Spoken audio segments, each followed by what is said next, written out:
राधे राधे दोस्तों, आज की कथा श्री कृष्ण और मोर पंख के बारे में है।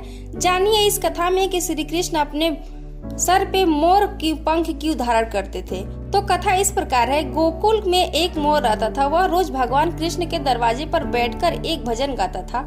मेरा कोई ना सहारा भी न तेरे, गोपाल सांवरिया मेरे, माँ बाप सांवरिया मेरे।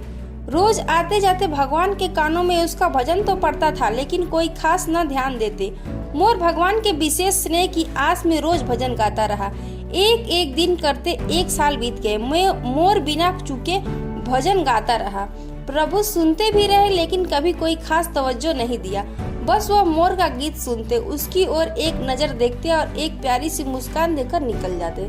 इससे ज्यादा साल भर तक कुछ न हुआ। उसकी आस टूटने लगी। साल भर की भक्ति पर भी प्रभु प्रसन्न न हुए तो मोर रोने लगा। वह भगवान को याद करता जोर जोर से रो रहा था कि उसी समय वहाँ एक मैना उड़ती जा रही थी। उसने मोर को रोता हुआ देखा तो उसे बड़ा आश्चर्य हुआ। आश्चर्य से इस बात का नहीं था कि कोई मोर रो रहा है, अचंभा इसका था कि श्री कृष्ण के दरवाजे पर भी कोई रो रहा है। मैना सोच रही थी कि कितना अभागा है यह पक्षी जो उस प्रभु के द्वार पर रो रहा है, जहाँ सबके कष्ट अपने आप दूर हो जाते हैं। मैना मोर के पास आई और उससे पूछा कि तुम रो क्यों रहे हो। मोर ने बताया कि पिछले 1 साल से बांसुरी वाले छलिए को रिझा रहा हूँ, उनकी प्रशंसा में गीत गा रहा हूँ, लेकिन उन्होंने आज तक मुझे पानी भी नहीं पिलाया। यह सुन मैना बोली, मैं बरसाने से आई हूँ, तुम भी मेरे साथ वहीं चलो। वे दोनों उड़ चले और उड़ते उड़ते बरसाने पहुँच गए। मैना बरसाने में राधा रानी के दरवाजे पर पहुंची और उसने अपनी गीत गाना शुरू किया। श्री राधे राधे राधे, बरसाने वाली राधे।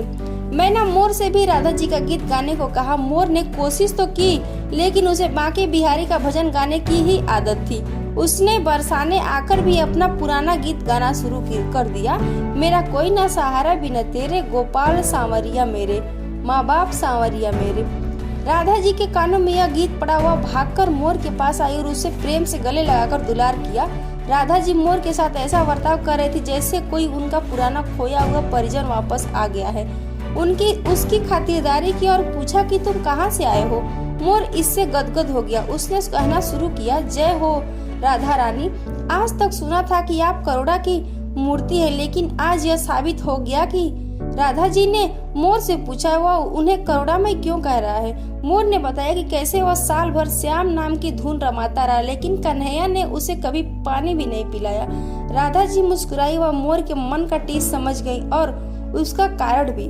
राधा जी ने मोर से कहा कि तुम गोकुल जाओ, लेकिन इस बार पुराने गीत की जगह यह गाओ, जय राधे राधे राधे, बरसाने वाली राधे। मोर का मन तो नहीं था करुणामय को छोड़कर जाने का, फिर भी वह गोकुल आया। राधा जी के कहे मुताबिक राधे राधे गाने लगा।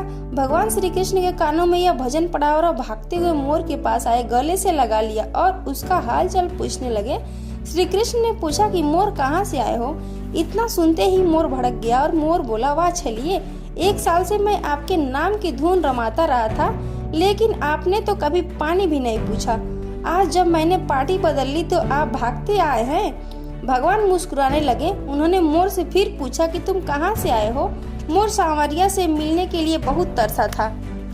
आज वह अपनी सारी शिकवा शिकायतें दूर कर लेना चाहता था। उसने प्रभु को याद दिलाया, मैं वही मोर हूँ जो पिछले 1 साल से आपके द्वार पर मेरा कोई ना सहारा भी न तेरे, गोपाल सांवरिया मेरे, माँ बाप सांवरिया मेरे गाया करता था। सर्दी गर्मी सब सहता 1 साल आपके दरवाजे पर डटा रहा और आपकी स्तुति करता रहा, लेकिन आपने मुझे पानी तक न पूछा। मैं फिर बरसाने चला गया। राधा जी मिली, उन्होंने मुझे पूरा प्यार दुलार दिया। भगवान श्री कृष्ण मुग्ध हो गए। उन्होंने मोर से कहा, मोर तुमने राधा का नाम लिया, यह तुम्हारे लिए वरदान साबित होगा। मैं वरदान देता हूँ कि जब तक यह सृष्टि रहेगी तुम्हारा पंख सदैव मेरे शीश पर विराजमान होगा। यह बात आपको पहले पता थी या नहीं थी? कमेंट बॉक्स में जरूर बताइएगा और एक लाइक जरूर कीजिएगा। जय श्री श्याम।